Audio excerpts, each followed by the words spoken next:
The apartment was quiet, the kind of quiet that presses on your chest. Outside, snow fell over Cleveland's west side like static on an old television. Inside, at precisely 5 o'clock in the afternoon, Margaret Maggie Carter, age 72, set her trembling hands flat on the kitchen table. The same table where she and her late husband Frank once shared Sunday breakfasts, black coffee, fried eggs, and the comfort of routine. Today, it was the battlefield. Across from her sat Ryan, her eldest son, shoulders caved in under invisible weight. Beside him, Jade, his wife, scrolled her phone with the composure of someone used to getting what she came for. Maggie had watched this scene play out every Saturday evening for nearly a year. The same greetings, the same small talk about rent and groceries, then the same sentence, "Mom, could we get a little help this month?" Only this time, Maggie didn't answer with her usual weary sigh.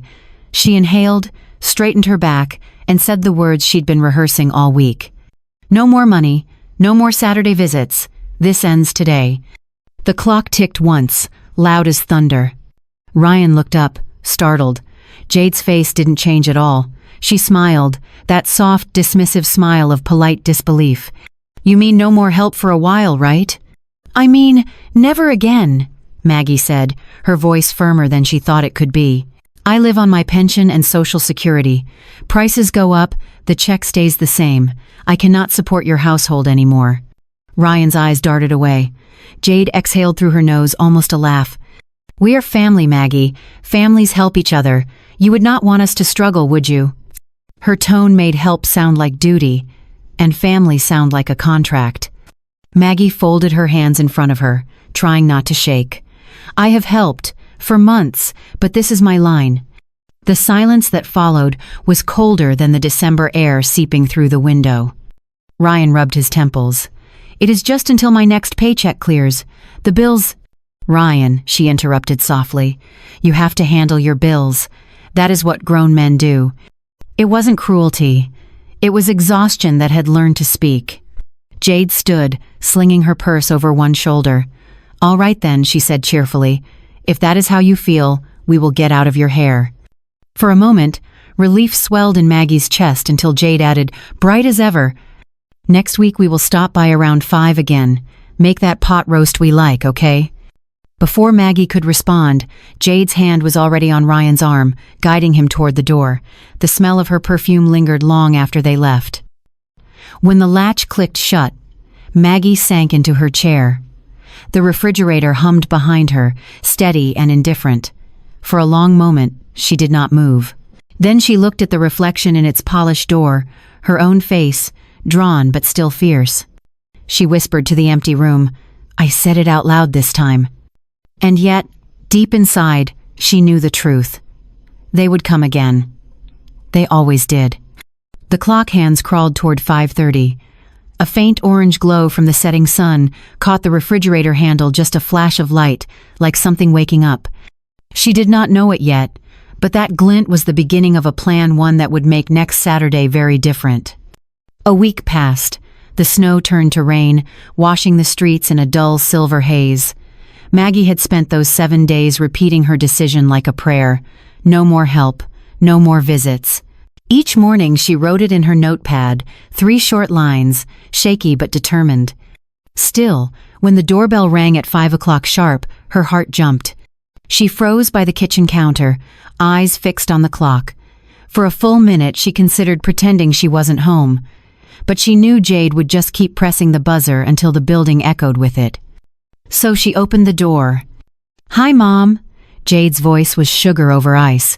She stepped inside before Maggie could respond, brushing past her with a practiced familiarity. "We thought you might be lonely, so we came early." Ryan followed quietly, his eyes avoiding hers, just as before.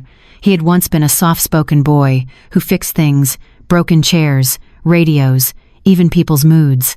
Now, he looked like a man whose shoulders carried too much shame to straighten. Maggie closed the door behind them and leaned on it for a second. "I told you last week," she said calmly. "No more money, and I'd prefer if you called before coming by." Jade didn't answer. She was already halfway to the kitchen.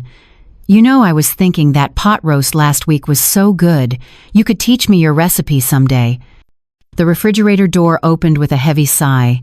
Jade began pulling out Tupperware, the kind Maggie labeled for each day, Monday, Tuesday, Wednesday, meals she portioned carefully so her groceries would last. "Jade," Maggie's voice cracked. "Please close that." "Oh, come on," Jade said with a light laugh. "I am just checking what you've got. Families share food, right?" Ryan hovered near the counter, silent. He didn't look up once.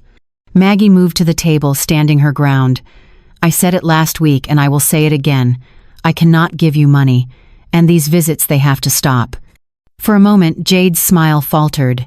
Then she gave a small shrug, the kind that dismisses a whole person. "You worry too much. We are just checking on you. What if you fall? What if something happens? I have neighbors. I have a doctor. What I need," Maggie said slowly, "is peace." Jade ignored her and reached for another container. "No pot roast today? That is a shame. Well, I'll grab something else. We'll be out of your hair soon." Maggie's voice rose, sharper now. "Jade, please stop taking my food." The younger woman finally turned, holding a container of stew. For a heartbeat, something ugly flashed across her face, contempt maybe, or disbelief that an old woman had the nerve to resist. But it vanished as quickly as it came. "All right, Maggie," she said lightly. "We'll go." Ryan still hadn't said a word. He just nodded vaguely, hands shoved in his jacket pockets. As they walked toward the door, Jade tossed a final comment over her shoulder. "You really should eat more, Maggie. You look tired." Then the door closed. Silence returned, thicker than before. Maggie stood there, staring at the empty hallway beyond the glass. Every nerve in her body buzzed. She had said everything as clearly as words allowed no more money, no more visits. Yet the words had fallen like stones into water, vanishing without a ripple. She sat at the table again, her reflection trembling in the chrome surface. "They don't hear me," she whispered. "It's like talking to a wall." The hum of the refrigerator filled the room.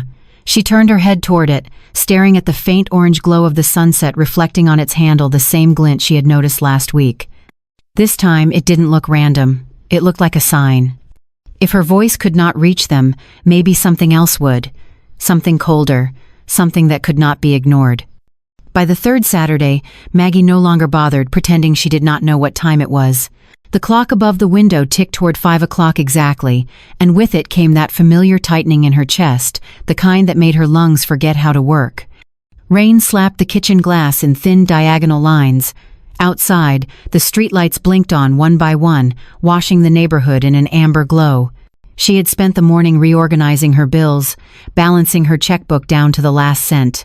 Every number told the same story: she had just enough to survive. Then, right on cue, the doorbell rang. She took a breath, pressed her palms together, and opened the door. There they were again, Jade first, her coat still dripping, smile polished like armor, Ryan behind her, silent and pale. "Evening, Mom," Ryan said softly. Jade pushed past him, shaking off her umbrella. "It's miserable out there. I told Ryan, this is the kind of weather that makes you want comfort food." She placed her purse on the counter, opening it like she owned the place. "So we were thinking, could you spot us $300 this month, just till the rent clears?" 300. Always 300. Never 2, never 4. Maggie stood straighter. "No," she said. "I told you before, this has to stop." Ryan rubbed his hands together. "It's just temporary, Mom. I'm between contracts and Jade's hours got cut again. We're trying." "I know," Maggie said, voice trembling but firm. "But you are both capable adults. You can try without draining me." Jade's tone turned soft syrup over steel. "Oh, come on. It's not like you're struggling. You've got the house, the pension, Frank's savings." At that name, Frank, something inside Maggie cracked. Her husband's framed photo hung above the table, the one with his gentle grin and oil-stained hands from a lifetime working at the Ford plant. He would have hated this. "That's not for you," she said quietly. "That's for my last years." Jade's smile thinned. "So your grandchild goes without because you want to save?" Maggie turned to Ryan. "Your son's education is your responsibility, not mine." For a moment, Ryan's face crumpled. Shame flickered there, raw and human. But before he could speak, Jade's hand found his arm, a silent cue to stay quiet. "Well," Jade said brightly, If we can't talk about money, we can at least have dinner. She strode to the fridge. Maggie moved to block her, but Ryan's large frame hovered uncertainly, like he couldn't decide which side to stand on. "Don't, Jade," Maggie said. "Please." "Relax. I'm just checking." Jade's voice had lost its pretense of warmth. She opened the fridge door and began scanning the shelves. "No pot roast again? Shame. I'll take the chicken stew then." "That's my dinner." "Then make another," Jade said, pulling out the container. Maggie's throat tightened. "You cannot keep doing this." But Jade just laughed, tossed the container into her bag and said, "We'll bring it back next week." That word week landed like a knife. As they left, Maggie's heart pounded so hard she could feel it in her fingertips. "Jade," she called out, "you will not come next week." Jade turned in the doorway, lips curling. "We'll see." When the door closed, Maggie stood still for nearly a full minute. The apartment hummed around her, the refrigerator, the rain, the faint buzz of an old light bulb, everything steady except her hands.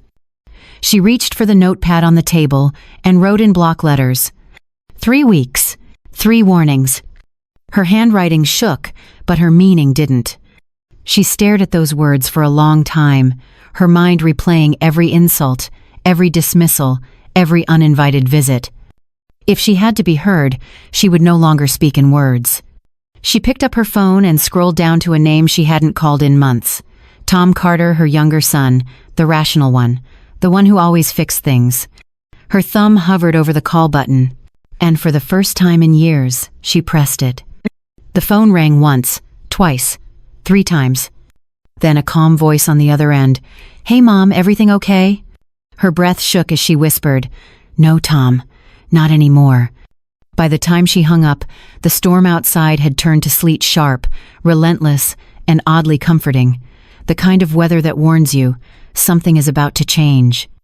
The next afternoon, the rain finally stopped.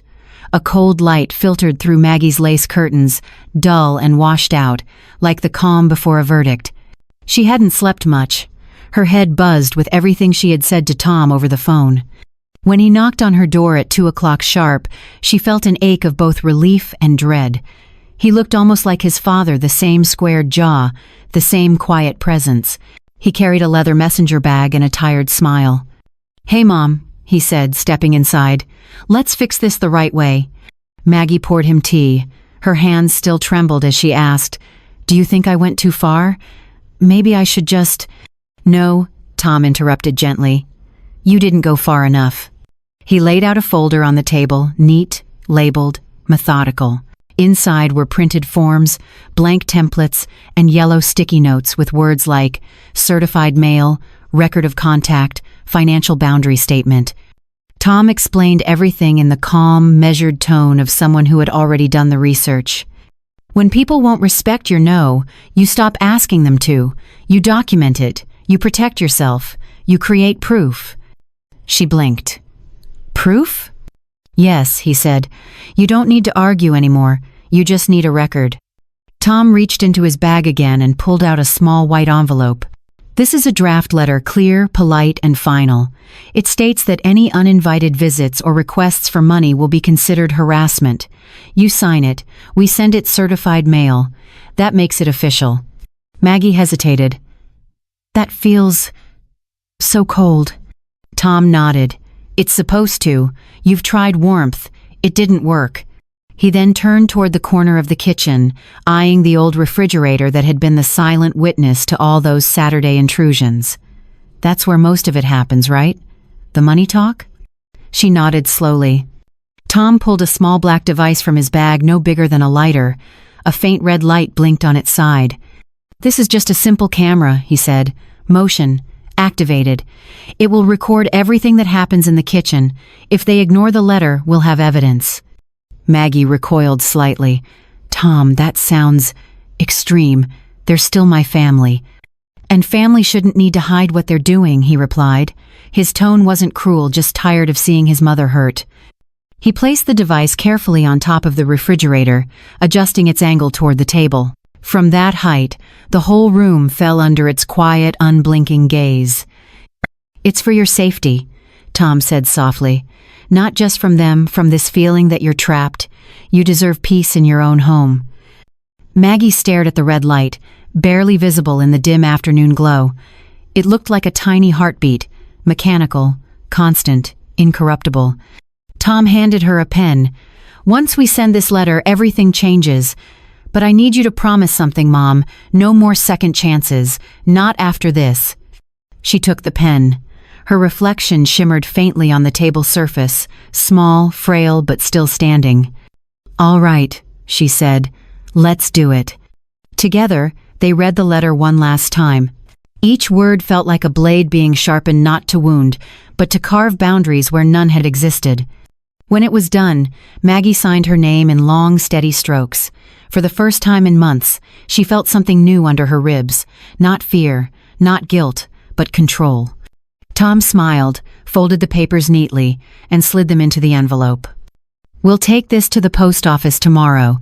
They'll stamp it, date it, and track its delivery. That way there's no more pretending they didn't know." She nodded, her eyes glistening. "What happens if they still come?" "Then," Tom said, his voice calm as steel, "we stop talking in words. We let the system speak for us." He reached for his coat, paused at the door, and turned back to her. "Mom," he said quietly, "this isn't about punishing them. It's about protecting you." When he left, Maggie stood in the kitchen, the letter in her hand, the faint red light glowing above her. The room felt different, not safer yet, but watched over by something that wouldn't bend to guilt or manipulation. She placed the envelope on the counter, beside a cup of cold tea, and whispered to herself, "Tomorrow I make it real." Outside, the sky turned the color of metal, heavy, expectant. She didn't know it yet, but that little red light on the refrigerator would soon capture more than just proof. It would record the moment her family fell apart. The next morning, the city woke under a pale winter sun, one of those mornings that looked peaceful only if you didn't know what was coming. Maggie stood by her window, holding the letter. The paper trembled slightly in her hand, though she wasn't cold. The words on it were simple, clinical, unarguable. No emotion, no plea. Just a boundary written in ink. Tom met her at 9 o'clock sharp, as promised. Together they drove downtown in his aging Honda. Neither of them spoke much. The air between them hummed with the quiet understanding of people who knew a line had finally been drawn. The post office was almost empty. The fluorescent lights buzzed overhead. The floor smelled faintly of wax and old envelopes. When the clerk asked, "Certified mail?" Maggie nodded and slid the letter across the counter like she was surrendering a confession. The clerk stamped it one loud, final thud. A red date mark bled across the white envelope. January 14th, 2025. The sound echoed through Maggie's chest. Something irreversible had just happened. As they left the building, Tom handed her the receipt. "That's it," he said. "It's on record now. They'll sign for it in 2 days. After that, it's official." Maggie tucked the slip into her wallet like it was armor. That night, she sat by her small lamp and stared at the clock on the wall. It ticked toward 5 o'clock, the hour that had ruled her life for almost a year. For once, no one came. The apartment stayed still, silent, almost too silent. But peace is a fragile thing. 2 days later, the phone rang. She didn't even have to check the caller ID. She knew that voice. "Mom, what the hell is this?" Ryan's tone was brittle, unfamiliar, the voice of a man whose comfort had just been threatened. Maggie kept her voice steady. "It's a boundary, Ryan. A clear one." Jade's voice cut in behind him, sharp and incredulous. "You think one piece of paper changes family? You think we're scared of mail?" Maggie closed her eyes. "I think you need to understand I'm serious." "You're being manipulated," Jade snapped. "Tom put you up to this, didn't he? He always wanted to turn you against us." "No, Jade," Maggie said softly. "You did that yourself." There was silence on the line, a heavy, angry silence. Then Jade laughed, short and sharp. "Fine, send all the letters you want. We'll see you on Saturday anyway." The call ended. Maggie sat frozen, the phone still in her hand. Outside, the sky had gone dark, and a low wind began to whistle through the cracks in her old windows. She felt the tremor of something inevitable drawing closer like thunder that had not yet found its lightning. She turned toward the kitchen. The red recording light atop the refrigerator blinked once, then again. For a moment, Maggie thought she saw something else, a faint reflection in the window across from her own. A shape, a movement, maybe just her imagination, or maybe not. The clock hit 5 o'clock. Her phone buzzed a new message, from an unknown number. She opened it. Only one sentence appeared on the screen. "If they come back, don't open the door, just let it record." She looked up, heart pounding. The light on the refrigerator blinked again, not steady this time, but pulsing like it was breathing. Somewhere in the stillness of that tiny kitchen, Maggie realized she was no longer the only one watching. Saturday, 5 o'clock sharp. Maggie sat in her armchair, not moving, the phone clutched in her lap. The apartment was silent except for the ticking of the wall clock and the faint mechanical hum from the refrigerator across the room, that same hum she once found comforting, but now it sounded alive, watchful. She had followed Tom's text exactly. "Do not open the door, let it record." But at 5 o'clock and 30 seconds, the doorbell rang. Not once, 3 times. A long pause between each press, like a challenge. Her breath caught. "Mom, it's me!" Ryan's muffled voice came through the door. "Come on, open up, it's cold out here." Behind him, she heard Jade's sharper tone. "She's being ridiculous. She'll cave." Maggie stayed still. The camera's red light glowed faintly in the dim kitchen. Every movement in the room reflected off its tiny lens, her trembling hands, the slow rise and fall of her chest. The door handle rattled. "Mom, come on!" Then came the sound she feared most, the jingle of a spare key. Her body froze. That old key she had given it to Ryan years ago, back when trust was still unbroken. She had forgotten to ask for it back. The lock clicked. And before she could even stand, the door swung open. "Mom," Jade said cheerfully, stepping inside with the confidence of someone entering her own home. "We told you, you can't just lock yourself up like this. It's unhealthy." Ryan followed, awkwardly closing the door behind him. "We just want to talk." Maggie stood, her voice shaking. "You shouldn't be here. You signed for the letter. That means you understand what it said." Jade smiled, setting her purse down on the table. "Oh, we got your little letter. Very dramatic. But come on, paperwork doesn't break blood." She opened the refrigerator without hesitation, scanning the shelves. "No stew this time? You really should eat better." "Stop," Maggie said quietly. "Don't touch anything." Jade laughed. "Relax. I'm just checking." The refrigerator door stayed open, spilling pale light across the tile floor right onto Ryan's face. He looked older than she remembered, the boyishness drained away, replaced by something hollow. "Mom," he said softly, "we just need a little help this month. $300. Just this one time." Maggie shook her head. "No. Please. No." "You have the money," Jade said sharply. "You just don't want to share. It's cruel, Maggie. You're not starving, we are." "I am done being your solution," Maggie replied, louder this time. Jade slammed the fridge shut. "You know what, fine. Keep your money, but don't expect us to keep checking on you when you fall down and nobody's here to help." Maggie's voice steadied. "If you cared about me, you wouldn't steal from me." Ryan winced. "We're not stealing." "Yes," she said, looking straight into the kitchen light, straight toward that tiny blinking camera. "You are." A silence hung heavy in the room.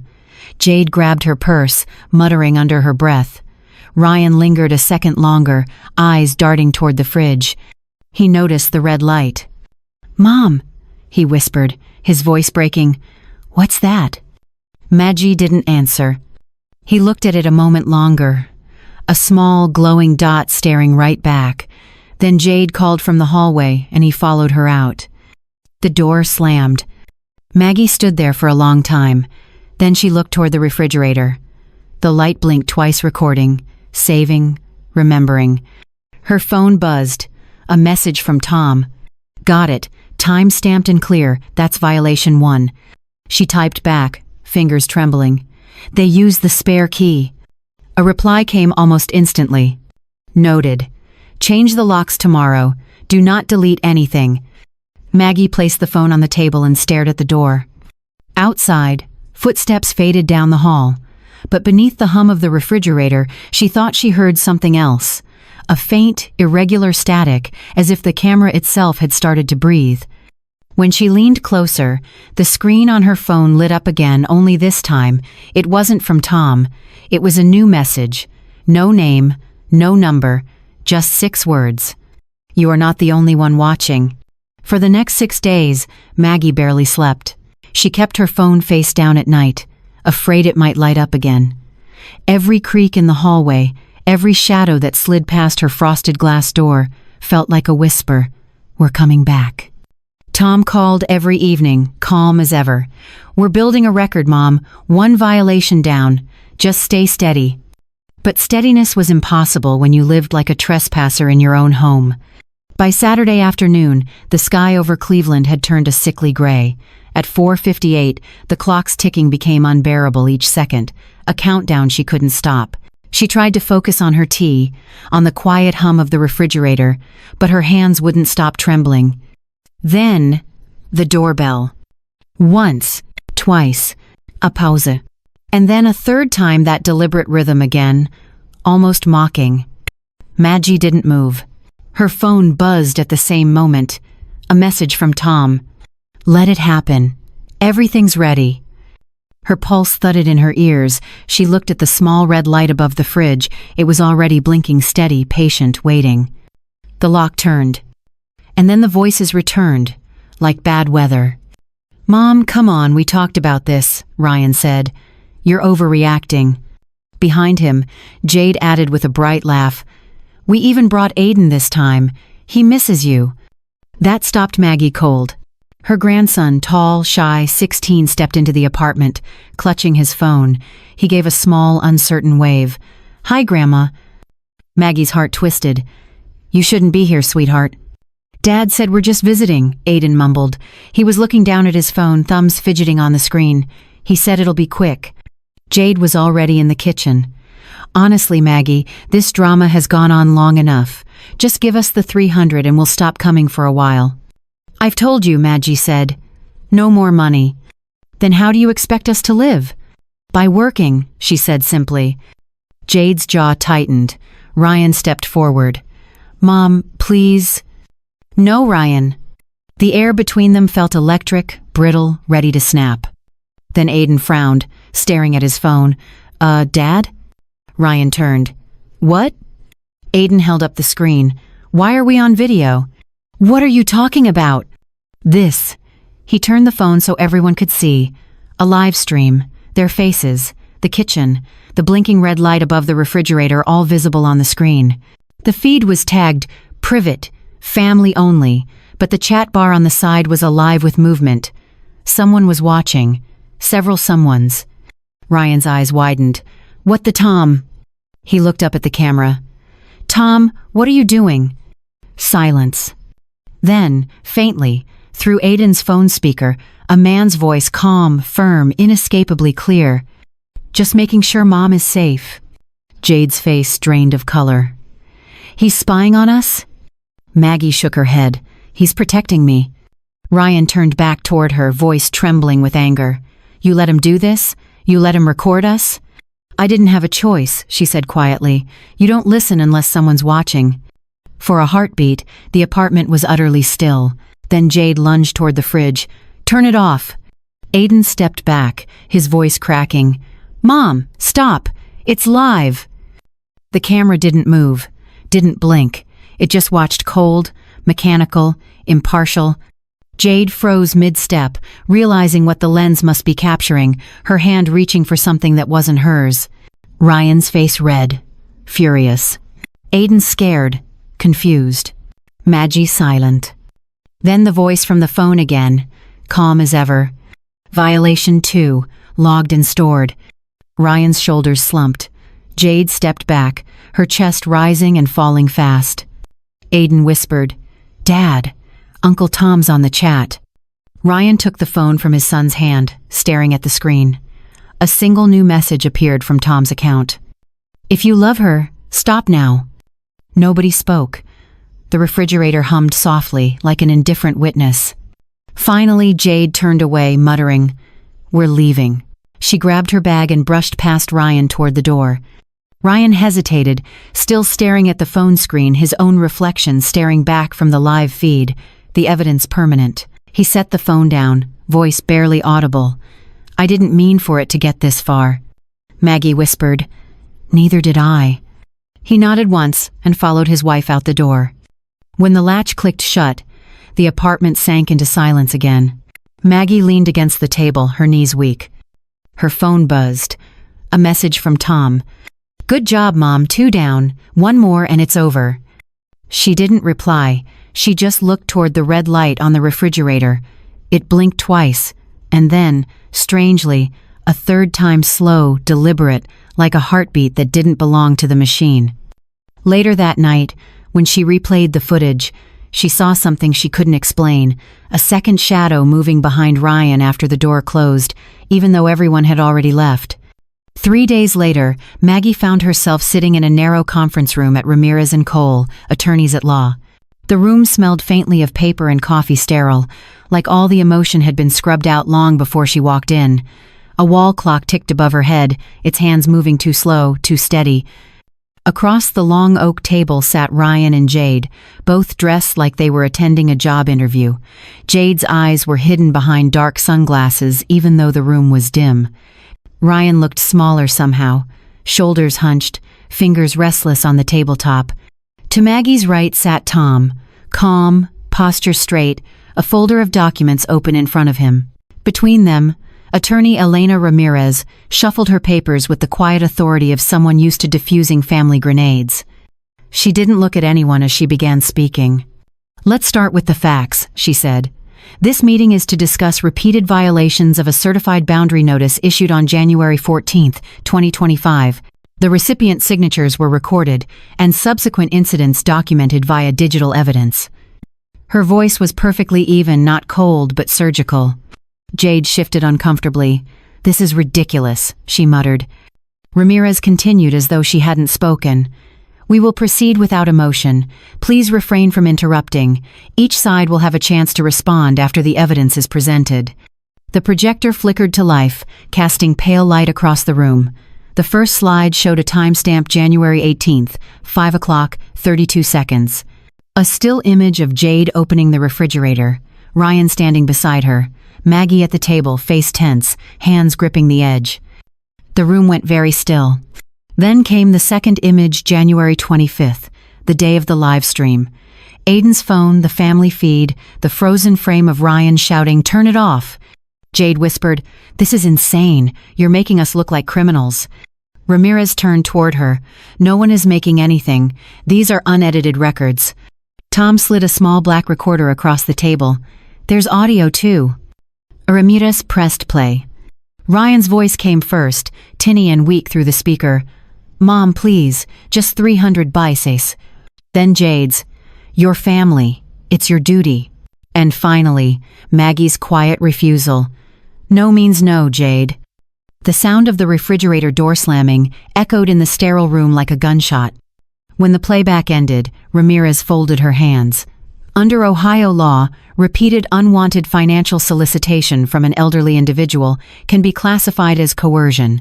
"The documentation we have here," she gestured to the folders stacked neatly before her, "is more than sufficient to establish a pattern." Ryan's voice cracked. "You're saying we broke the law?" Ramirez looked at him evenly. "I'm saying you crossed a legal boundary after being formally notified not to." Jade turned to Maggie, her voice rising. "You think dragging us in here fixes anything? We're your family. You raised Ryan. You used to love Aiden. What kind of mother does this?" Maggie didn't answer. Her eyes stayed fixed on the table. Ramirez slid 3 red index cards onto the surface, 1 for each violation. Each card was numbered in neat handwriting. 1, 2, 3. The attorney spoke softly, but the words landed like verdicts. "Mrs. Carter, do you confirm these incidents took place?" Maggie's voice was barely above a whisper. "Yes." Ramirez turned to Ryan and Jade. "Do you dispute any of these recordings or timestamps?" Ryan hesitated, then shook his head. "No." Jade clenched her fists. "This is humiliating." Tom's voice broke the silence. "So was watching you ignore her." The clock ticked above them, precise, merciless. Ramirez flipped to a final folder. Now we address the second issue, the updated will and the conditional clause. At the word will, both Ryan and Jade looked up sharply. Ramirez continued, eyes steady. Mrs. Carter amended her estate plan 2 weeks ago.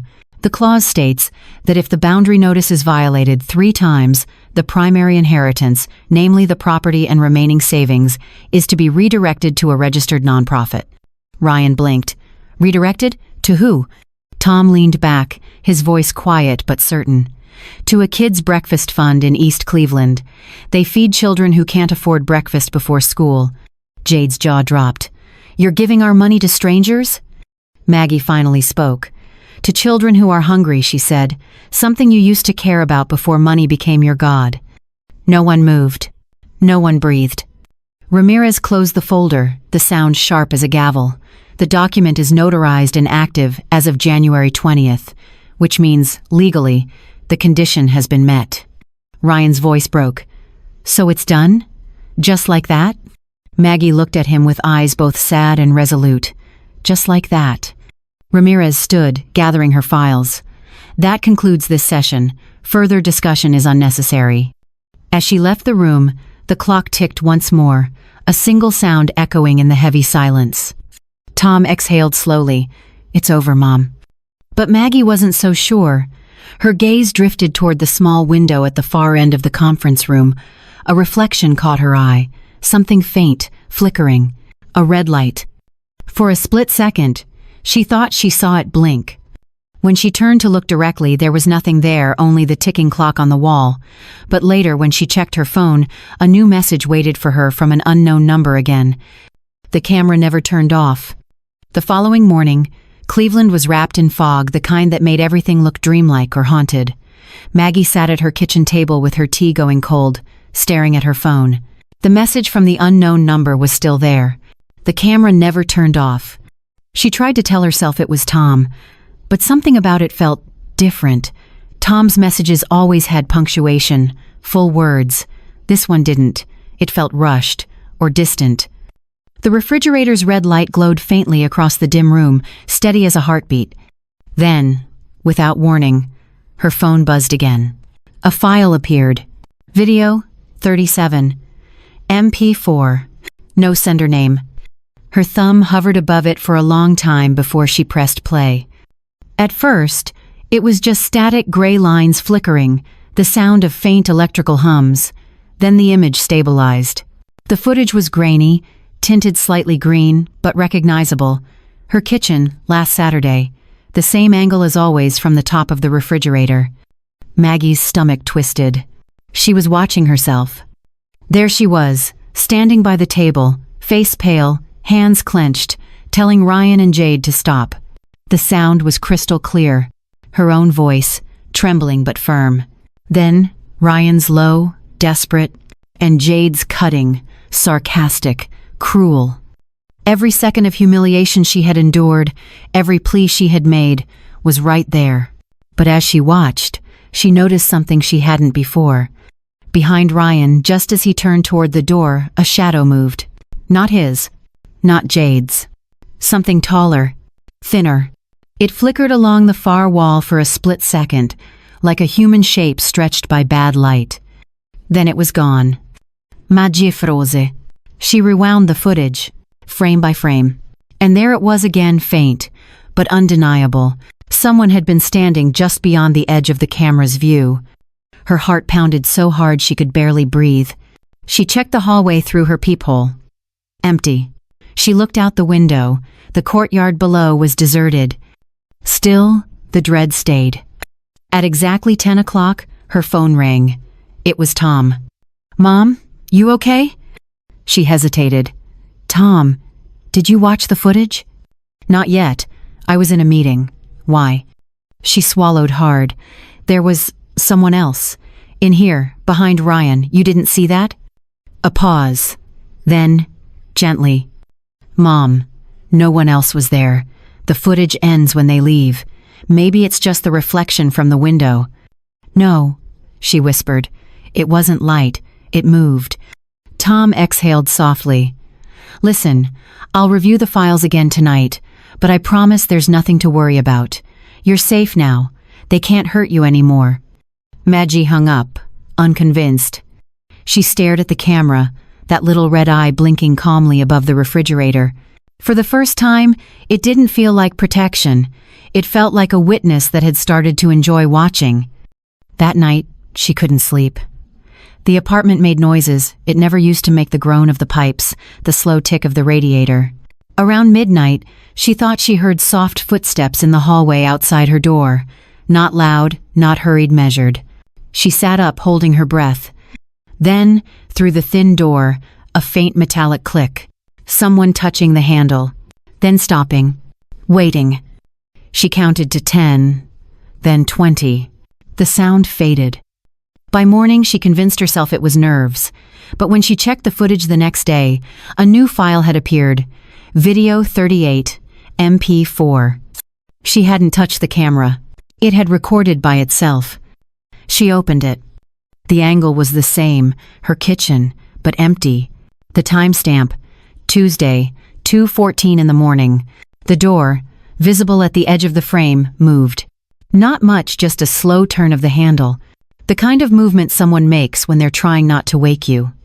Maggie covered her mouth with her hand. The door stopped. Then, faintly, almost tenderly, a whisper near the microphone. "Mom?" It was Ryan's voice. Except Ryan was 3 towns away, according to Tom. He had stayed with Jade since the attorney meeting. Maggie stared at the screen, unable to look away. The whisper came again, softer, almost pleading. "Mom, let me in." The video ended. Her phone buzzed once more. A text from Tom, unaware, casual. "Everything's good. Breakfast Fund just sent confirmation. The donation went through. Proud of you." Maggie stared at it, her hands trembling. Then she turned her eyes back to the refrigerator. The red light blinked twice, then stayed on steady, unblinking. Across the room, the television flickered to life on its own black screen, no sound, except for a faint static hum. And just before it went dark again, she swore she heard the same voice whisper from the speaker. "It's not over, Mom." By Thursday morning, the fog outside had lifted, but inside Maggie's apartment, it felt thicker than ever. She hadn't turned on the television since last night. The screen was still dark, its faint reflection catching the dull red glow from the refrigerator. She had unplugged the camera 3 times. Each time she came back into the room, the light was on again. At 9:30, her phone rang. The caller ID read Elena Ramirez, attorney. "Mrs. Carter, we're ready to finalize your paperwork," said that calm, clipped voice. "Your son Tom is on his way to pick you up. Please bring identification and the certified mail receipt." Maggie's throat was dry. "Is it safe?" "Perfectly safe, ma'am. This is just procedure." But the way Ramirez said procedure made it sound like something holy, irreversible. Tom arrived 20 minutes later, looking drawn but composed. He smiled gently. "One last meeting, Mom. After this, it's done for good." They drove downtown in silence. Maggie kept glancing at the mirror's rear view, side, window glass, all catching flashes of pale light that didn't belong. Every time she turned to look, there was nothing. When they reached the law office, the receptionist led them to the same conference room as before. The clock still ticked above the door, louder than any human voice. Jade and Ryan were already there. Ryan's face was gray, sleepless. Jade's lipstick was gone. Her hands fidgeted with a folded tissue. Ramirez stood at the end of the table, papers neatly arranged. She spoke as if she were reading a verdict to the air itself. "We are here to confirm the execution of the conditional clause contained in Mrs. Carter's will, dated January 20th, 2025. She placed 2 envelopes on the table, one red, one white. "This," she said, tapping the white envelope, "confirms that all assets previously allocated to Mr. and Mrs. Ryan Carter are to be redirected to the East Cleveland Children's Breakfast Fund. The transfer has been completed." Jade's breath hitched. "You mean it's gone? Just like that?" "Correct," Ramirez replied. "The clause was activated automatically after the 3rd violation, verified by time-stamped evidence." Ryan slumped in his chair, staring down at his hands. "So that's it. We lose everything." Maggie wanted to look away, but she didn't.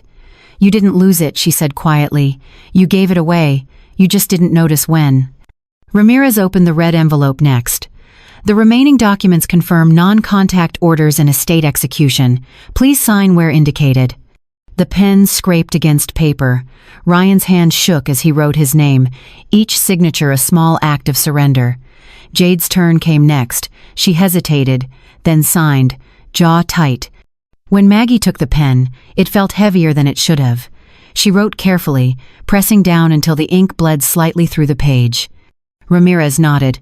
All signatures recorded. The clause is now permanent. She clicked her pen, straightened the papers, and looked at Ryan. Mr. Carter, your mother's estate is now legally protected. You are no longer authorized to contact her directly. Any further attempt will be handled by law enforcement. Jade whispered, "This is insane." But no one answered her. The clock ticked on. Then Ramirez slid a final sheet forward. "There's one more item Mrs. Carter should see," she said. "This is the public verification notice of donation. The charity uploaded a thank you video this morning. We can project it here." Tom nodded to her. "Go ahead." The projector light came on, humming softly. On the wall appeared a simple image, a line of smiling children at a long cafeteria table, eating scrambled eggs and toast. A caption scrolled beneath, "Donated in honor of Margaret Carter, the Carter Breakfast Grant." For a second, Maggie almost smiled. Then the video stuttered. Static. A flicker. Then an image that didn't belong. Herr Kitchen. Herr Refrigerator. The blinking red light. Ryan sat up sharply.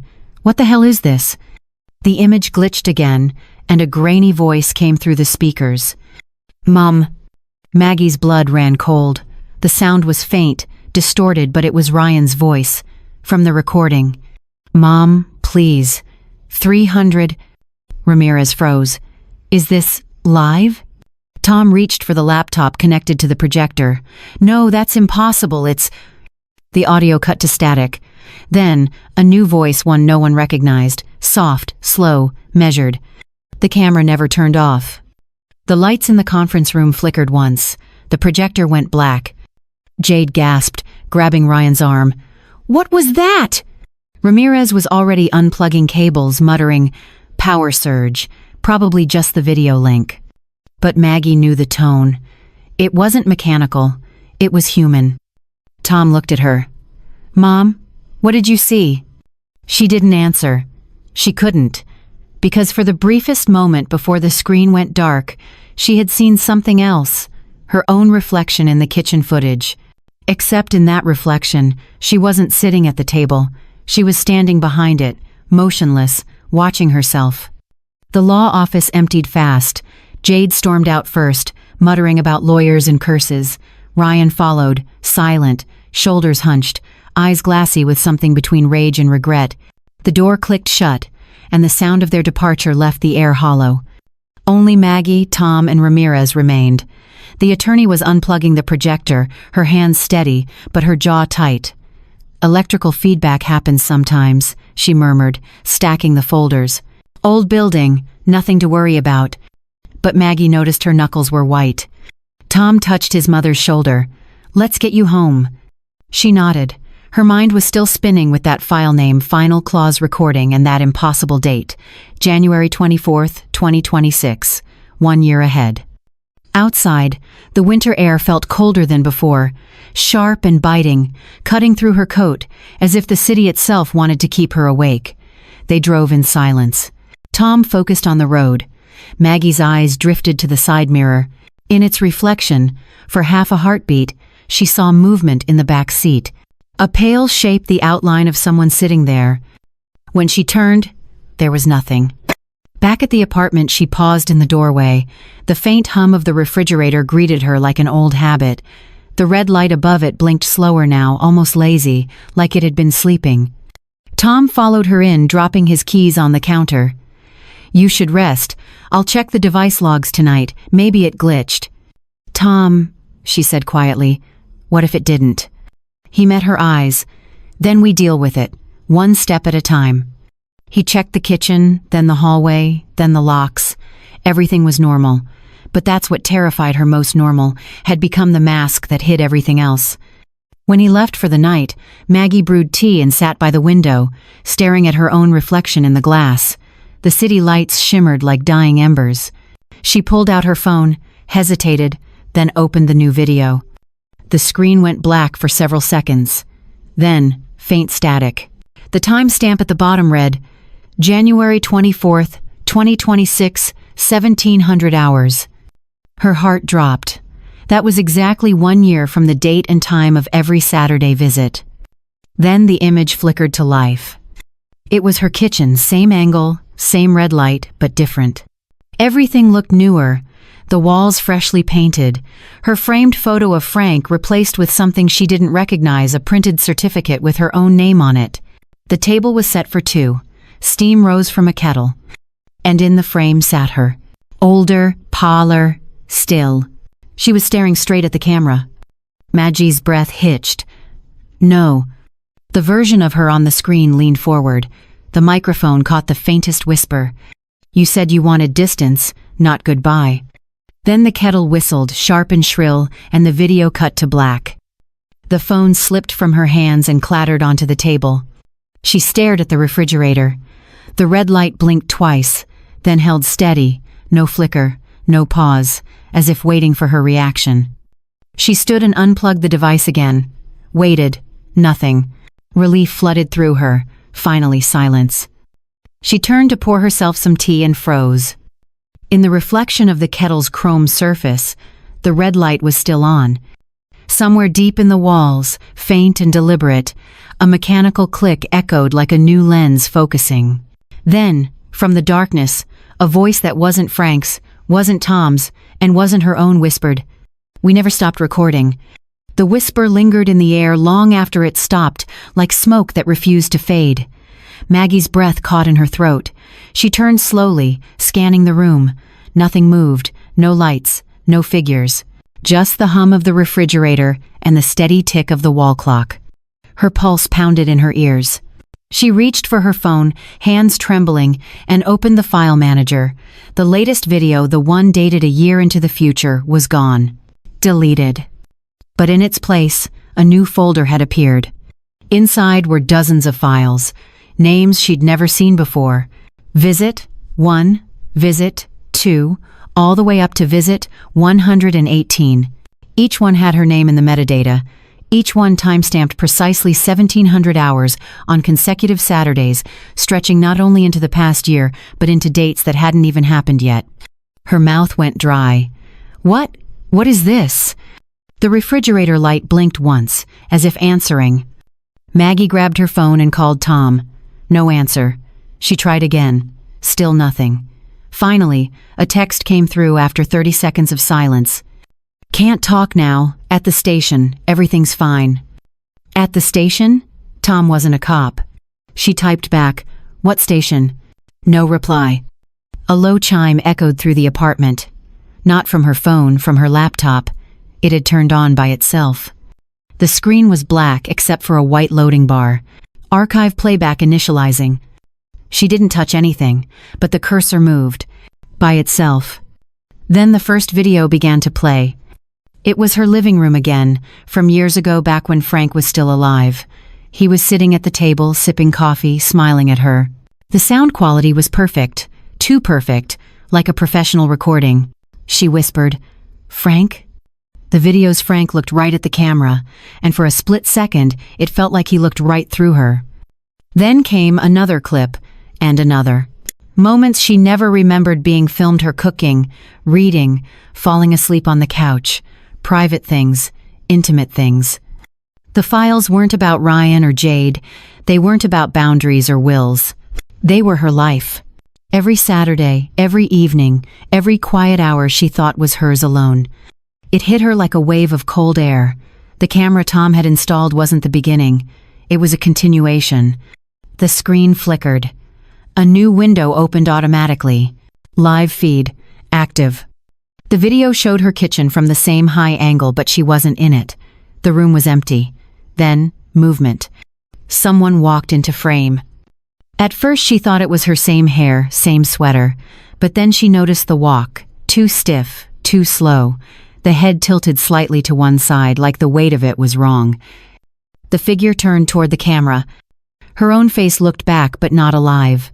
Skin waxy, eyes blank, mouth frozen in a half-smile that wasn't hers. The feed glitched. The figure's face began to blur pixel by pixel, melting into static. When the image cleared again, it wasn't her anymore. It was Tom. He looked directly into the lens. "Mom," his voice said, calm, deliberate. "Don't delete the files."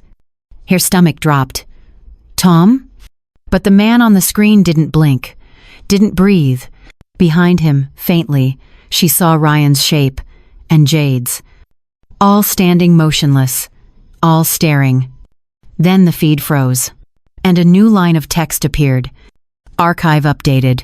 Visit 119. Date January 17th, 2026. Maggie's knees buckled. That was next Saturday. She stumbled back, phone slipping from her hand, landing face up on the floor. The camera app was open and recording. But she hadn't touched it. The little red dot blinked in the corner of the screen. As the recording timer rolled past 0 hours and 30 seconds, a faint whisper came from the phone speaker, calm, familiar, and close enough to feel her skin crawl. "Smile, Mom, we're almost done." By the next morning, Maggie had stopped pretending it was stress or paranoia. The house was alive, not haunted in the Hollywood sense, but aware, mechanical, deliberate. Every light, every plug, every hum felt synchronized. She unplugged the fridge, the router, even the old clock. The ticking stopped, but the silence was worse. Her phone still showed the little red dot at the corner of the screen. Recording, always recording. She tried holding the power button down. Nothing. The screen wouldn't turn off. At 1600, she sat at the kitchen table, waiting for something she didn't understand. The air felt electric, like the moment before lightning hits. Then, a vibration. Her phone lit up again. Livestream viewers. 3. 3 people were watching. She opened the feed. The screen showed herself, sitting in the exact same position, live, same clothes, same posture, but behind her in the video, the kitchen door was open. She turned around. The real door was closed. She stared back at the screen. The figure in the live stream tilted its head and smiled faintly. "You're early, Mom," the echo of her own voice said. "We start at 1700. The timestamp ticked closer. 1659. She whispered to herself, "This isn't real." The red light above the refrigerator blinked once, twice, then stayed solid. The phone buzzed again. A message appeared across the stream overlay, white text over black. "Archive finalization in progress. Do not leave frame." Her breath came in shallow bursts. "Tom," she shouted, "if you're doing this, stop it right now." No response. Then, from the live stream, Tom stepped into frame, not from her side of reality, but from the other side of the screen. His image was smooth, steady, a little too perfect. "You shouldn't fight it," he said gently. "The archive keeps everything. It's how we stay." Stay where? "Here, with you." Behind him, faint figures began to form: Ryan, Jade, and a blurred shape she somehow knew was Frank. They weren't moving toward her, not in the physical room, but in the live stream. They were.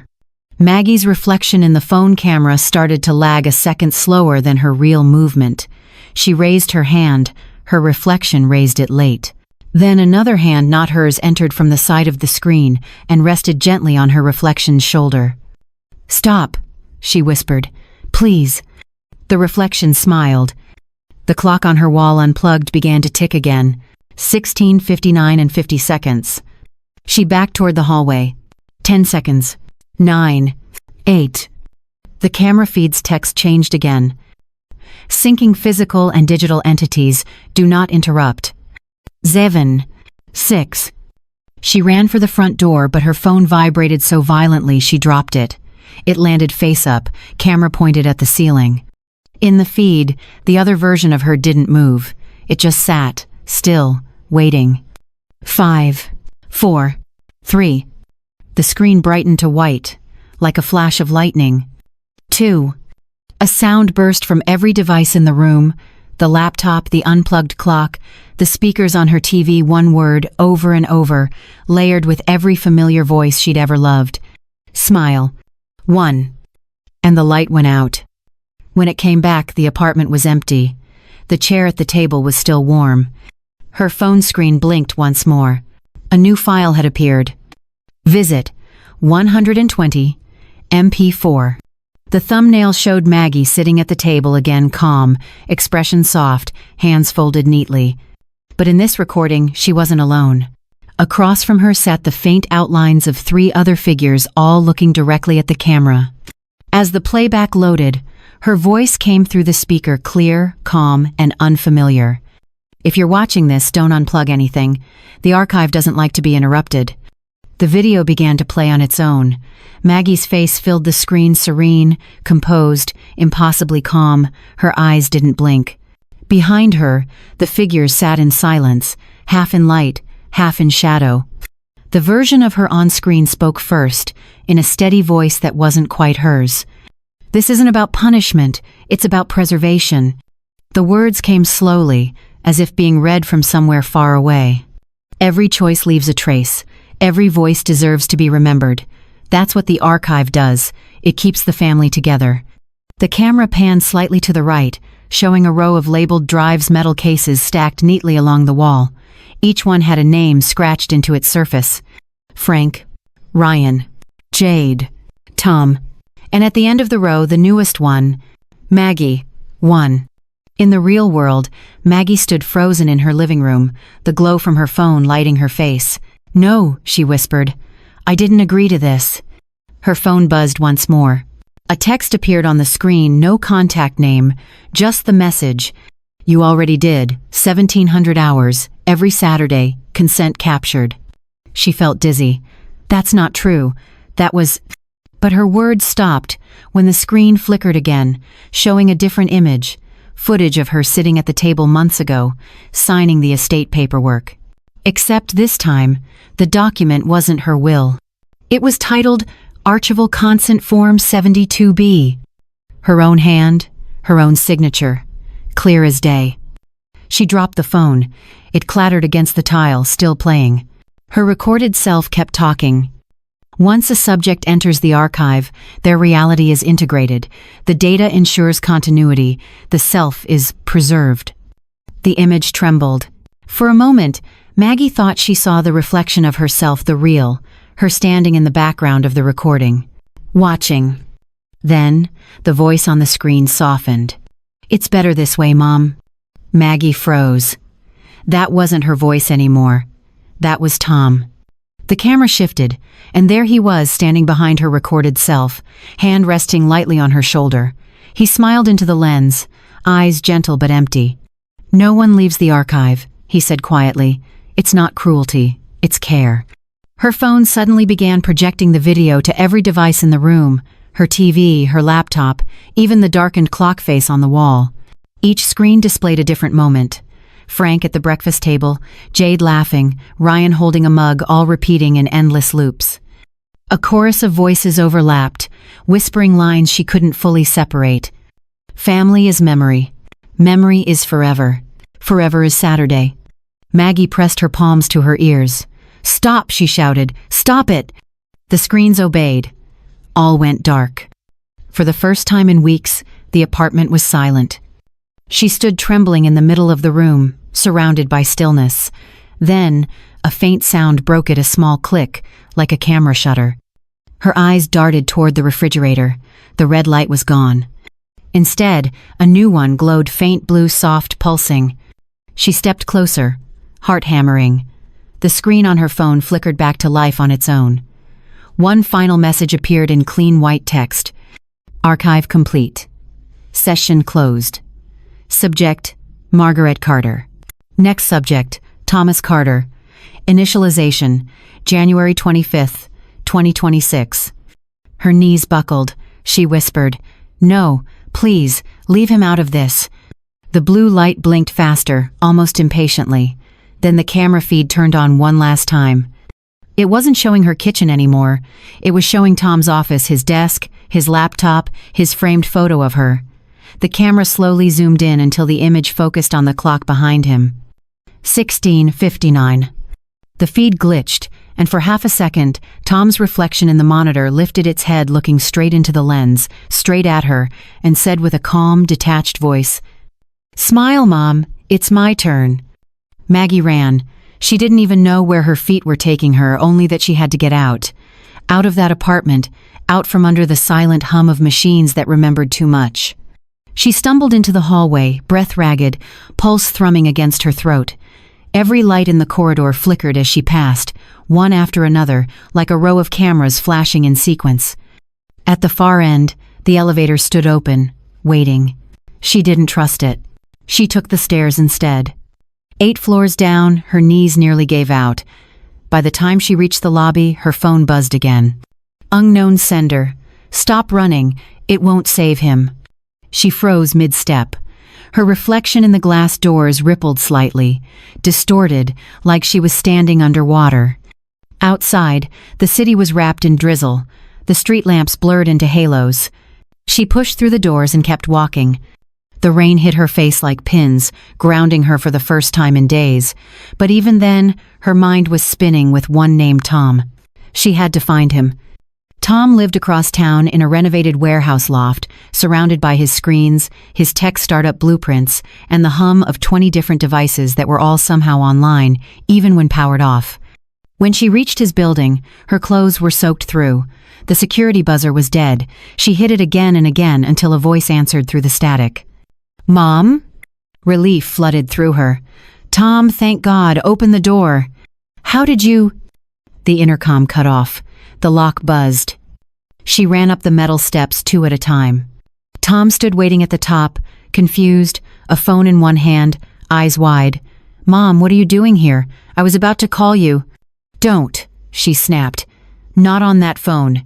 He blinked. "What?" She pushed past him into the apartment.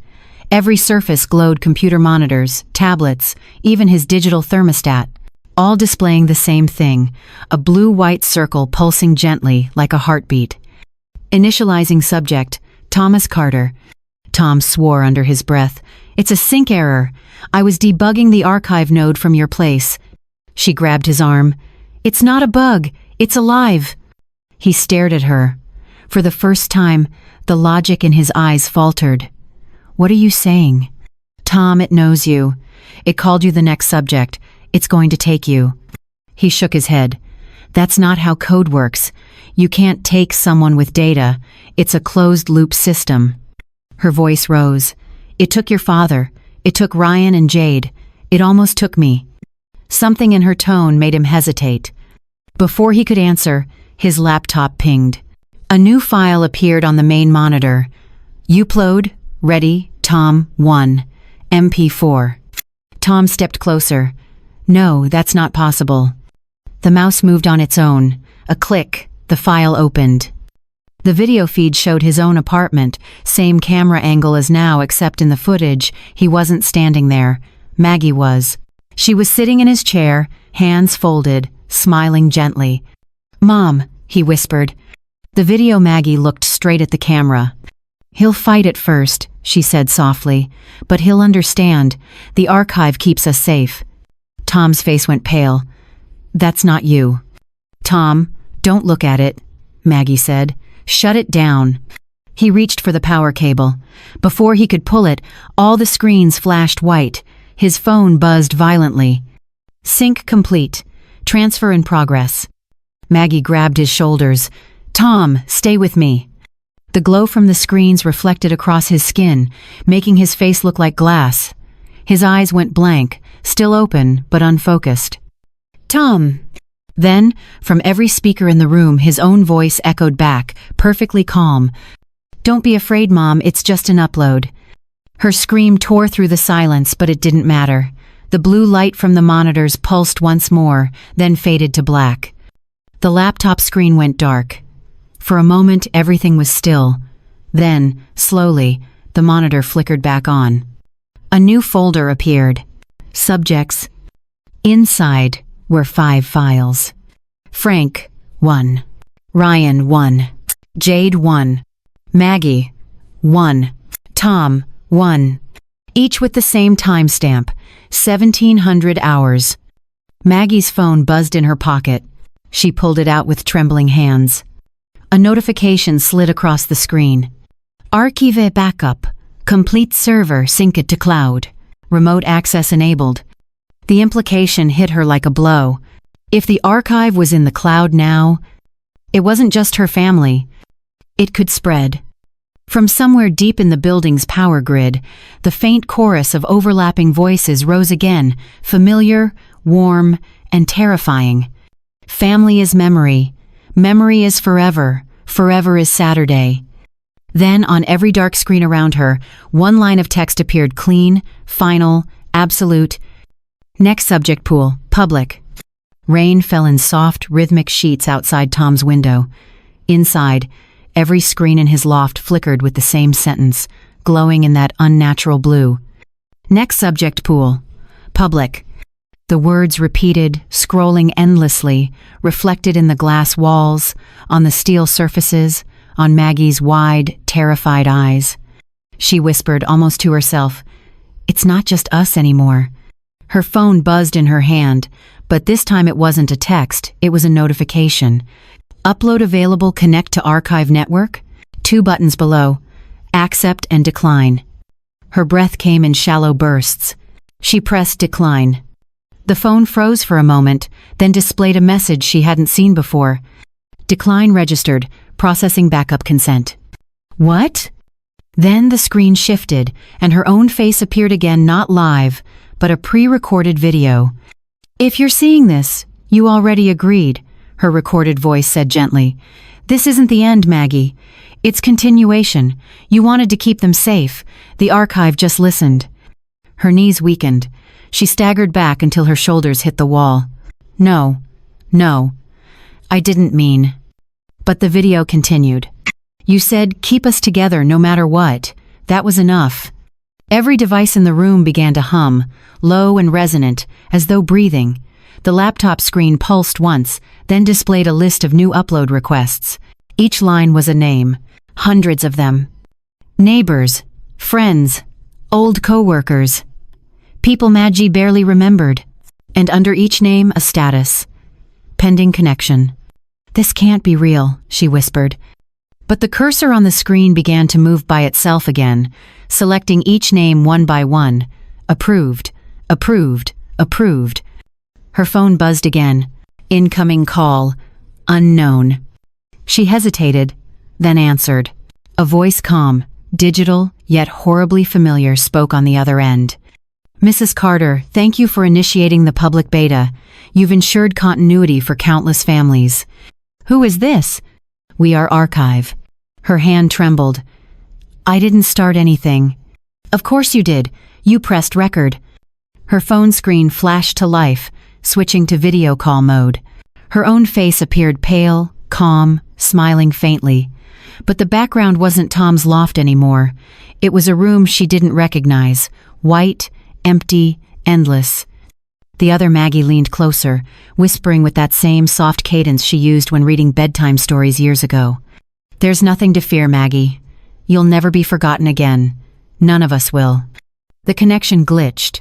For half a second, she saw hundreds of faces behind the other, her men, women, children, all watching through the static, all faintly glowing blue. Then the feed froze.